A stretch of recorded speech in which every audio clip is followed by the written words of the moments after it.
Okay, so I just got watching Talk to Me, and this is going to be my spoiler-free review on the film. So if you haven't seen it, don't worry, you are safe here. I'm not going to ruin a thing.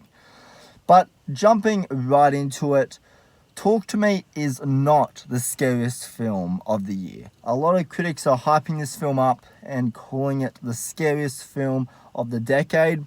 When I hear that title for a horror film now, I take it with a grain of salt because they did the same with Barbarian by hyping it up and saying that it was the scariest film of the year, scariest film of the decade. It's going to give you nightmares. You won't be able to sleep. All of that bullshit. And that film turned out to be one of the most disappointing films of the year for me. And Talk to Me. From the trailer, there was one or two things that was going through my head. One, that this could just be another generic, demonic possession film. Or second, this is a demonic possession film with a unique twist. They were the two things, going through my mind when I watched the trailer to this film. And, to get right into what I actually thought of the film, the first act of this film, I would say, I was a bit hesitant to see where they were going because this looked like another Truth or Dare kind of film at the start. But then saying that, however, this is exactly how teenagers would act. They would throw parties every weekend. They would get stoned. They would try and scare each other.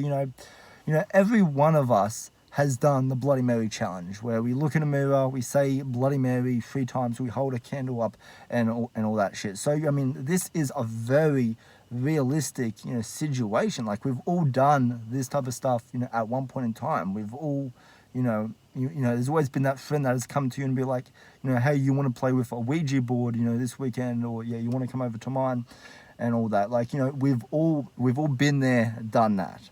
And so I think this is a very realistic story, in that regard. And then the second act goes into some areas I did not expect. This film has a lot to say.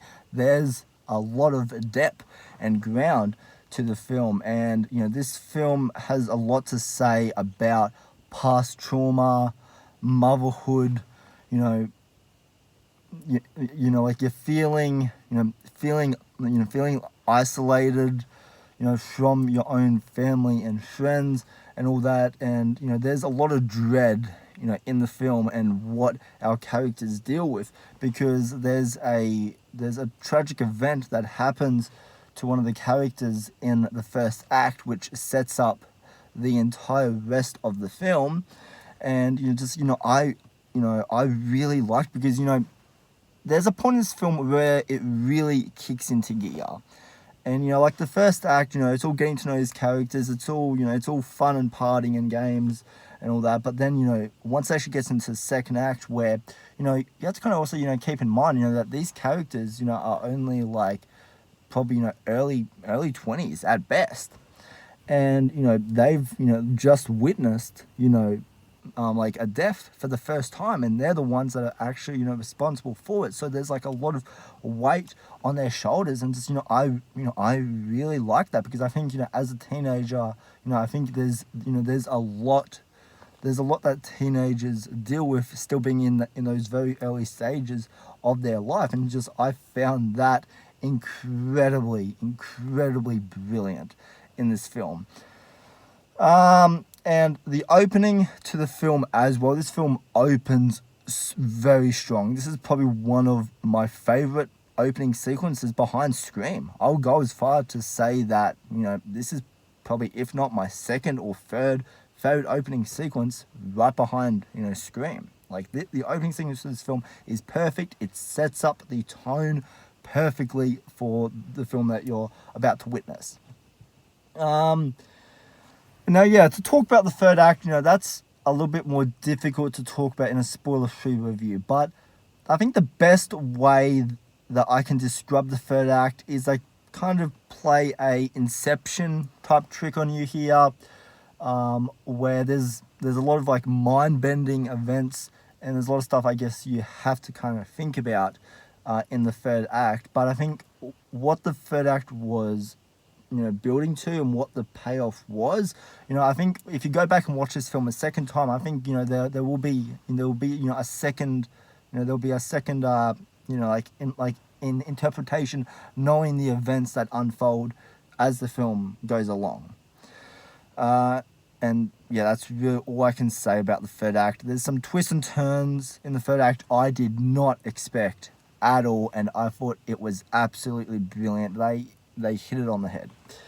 And now, to get into one of the things that, that I would say is a big part of this film is the gore. The gore in this film is unbelievably realistic. If not, probably the most realistic, gore I've seen in cinema ever. Like, there's a lot of sequences in this film that are really hard to watch.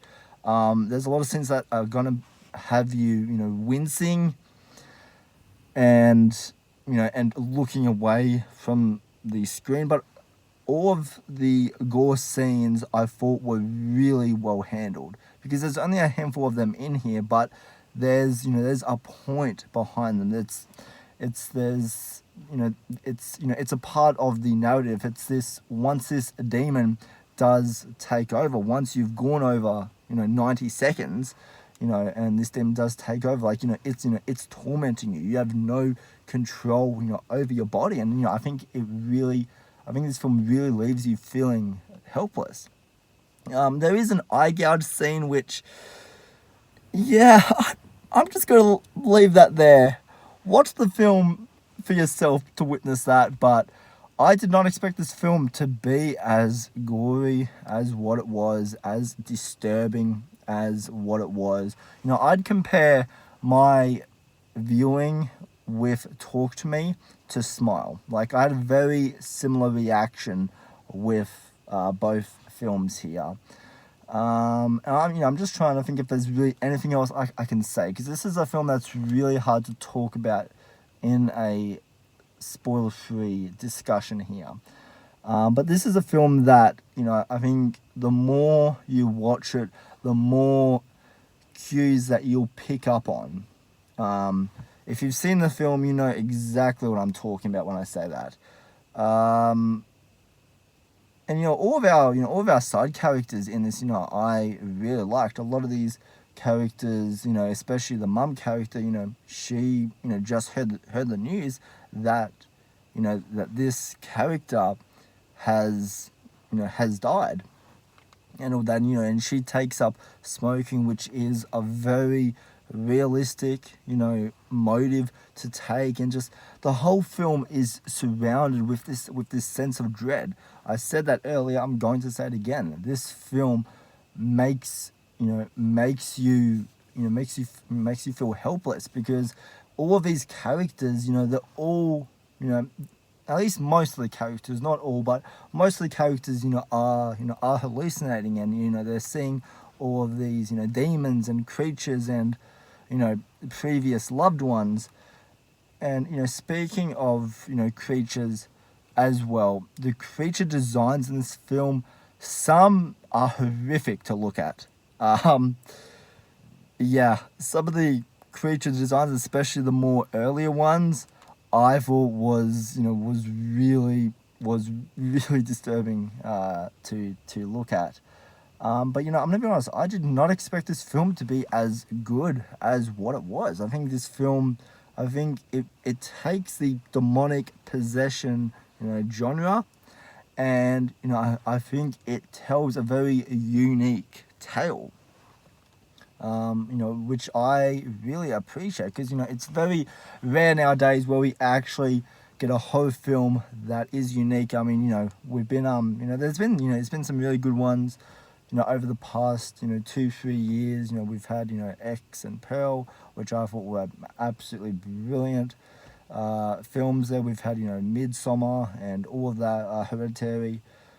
Bowie's Afraid as well, and all of these films, they're stepping into new territory that we haven't seen in the horror genre yet. And I think, it's really good when a film like, Talk to Me comes out, because, it proves that, the horror genre, still has some, still has some meat on its stick, to chew off. That there's still, these unique stories to tell. And, and this is made by the Raka Raka guys, which, yeah, they've done some horror content, but what was it? There was like this video of like Pikachu versus Star Wars, or or something like that. And so they make a lot of comedic videos. So I wasn't really sure how they would tackle a horror project, going from YouTubers to making a film that everybody is now talking about. But I thought they did a terrific job in this film, and the pacing of this film is absolutely perfect as well. That's something I have to address, because a lot of horror films now, they're either half an hour too long, or or something like that. And I thought this film, it was a confined, just over 90-minute runtime, and I thought they utilized every second of screen time perfectly in this film. Another thing, I should have mentioned before, but I'll mention now, is there's a lot of downtime. There's a lot of downtime in this film where you're just seeing characters kind of mourn over what has just happened to them, and just it's just like, I really love that, because I think this is one of the movies where that is such an important element. I think it's really good to have just those character building moments, because it also builds the emotion, and and converts that over to the audience, and makes the audience kind of feel the emotion that the film is hitting. And I thought that was brilliant there. This film has probably one of the most frightening. Hold on. There we go. Man, don't know what happened there. But this film has one of the most frightening sequences I have seen probably in any film. There's a scene, takes place in a bedroom late at night. Our main character wakes up from a dream, and just starts hearing this voice in the shadows. And like I don't know, like, to me that is just petrifying, just waking up in the middle of the night to a sound that that you're not entirely familiar with, and and all that, and like, that is just terrifying to me. Like, it's to me that was just nightmare like inducing right there. Let's see, I'm just I just don't want to skip any points here, but I think this is a film that I honestly do think that that this film should definitely be nominated for an Oscar, especially the actors in here. I thought they did such a terrific job. And there's one thing I love is, too many films nowadays kind of jump ahead with planning a sequel and all that, and and setting up a universe now. And this film, there's enough there's enough story in here to to make a sequel. There's a lot of history and mythology that you can kind of dive into with this Hand of Death that's in the film, and especially exactly what's in it. Like, throughout the film you see glimpses of what's actually inside this realm. But I think that's something I believe a Talk to Me 2 has actually already been greenlit. So I think that's something that I think a sequel would be able to to dive more into. And so that's what I liked, is they made an effective first film, and and I'm sure it got the reaction that the filmmakers wanted. And now they're gonna they're gonna make a sequel. And I love that. I love that filmmaking. Like, instead of instead of really jumping ahead and and planning 5, 6, 7 different films, and all that. And so that I really appreciated here. Yeah, this film really gets under your skin. This is a film that you won't be leaving happy. This is a film that you're going to have a very sad reaction leaving this film. And it is it's definitely a film that I would recommend to horror fans. I would recommend to horror fans, but as far as the general movie audience, I think this film, I just don't think this film will really sit with with the general public, because I think there's a lot of imagery in here that is horrific to look at. There's a lot of scenes in this that is just disgusting to the core, and and incredibly realistic. So I really just don't think this is going to be a film for the general public. But as far as the reception that this film has got, the horror community is very happy, and I have yet to honestly hear a bad review about this film. But to speak on something that I said at the beginning of the video, quickly. So yeah, if you're here, just to hear me speak about Talk to Me, the review part is done. The last 60 minutes of this video was the review. From here on, I'm just going to talk about something that I briefly mentioned at the start. So yeah, there we go. So yeah, thank you for people who watched the the Talk to Me review segment of this video. But as far as the whole scariest film of the year, like Hereditary was called the most scariest film of the decade, Barbarian. And so I think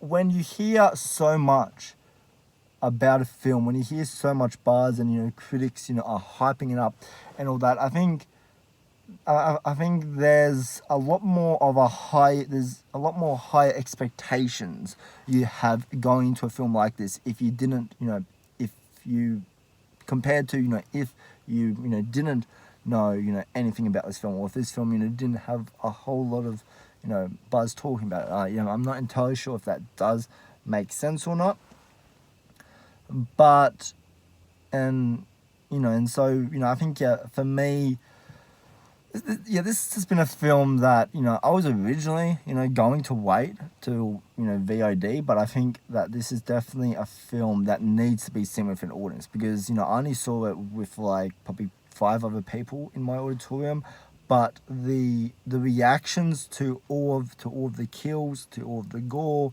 to all of the just the very suspense building scenes, that's where it's worth it. Because there was all the people behind me were going, like they were gasping, like every second, something bad was about to happen. And just, that's, like that's the dream for a horror movie. And, I think, this is a film that needs to be seen, in horror films. But, I'm just going to specify this one last time. But, the whole, scariest movie of the year, I can see, okay. I can see why people are calling it the scariest film, like of the year. I can 100% understand. I understand that. But, as far as a film that, I'm going to be thinking about when I get home and, and going to bed, getting under the covers and all that, I just don't think this will be a film that, that really gets to me personally. But, like other people, might feel differently, about that. But yeah, like there's really, as far as all the scares go, it's nothing that we've really seen. Like the scares in this film aren't just your typical generic, jump scares. Like all of the scares in this, there's some subtle ones, but then there's also some, some of the ones that we've come to expect. But, I thought all the jump scares were perfect in this film. I thought they came and went at the perfect time, and, it was brilliant. But anyways, like, I feel like I'm just rambling on at this point. Go check out, Talk to Me. If you haven't seen it already, it's still in theaters for another couple of weeks. I'd highly recommend, seeing it with an audience. or like, you know, or even, you know, getting your family together, or getting, you know, getting your fellow horror fans over, and just, you know, and having just, you know, a boys' night out watching this film. You know, get some popcorn. I would probably recommend not eating snacks. Not eating snacks during the movie. I think is a good move. But yeah, you know, besides that, you know, go check out. This is a must watch for any horror fan. So, anyways, guys, you know, that's my review for Talk to Me. Thank you for watching.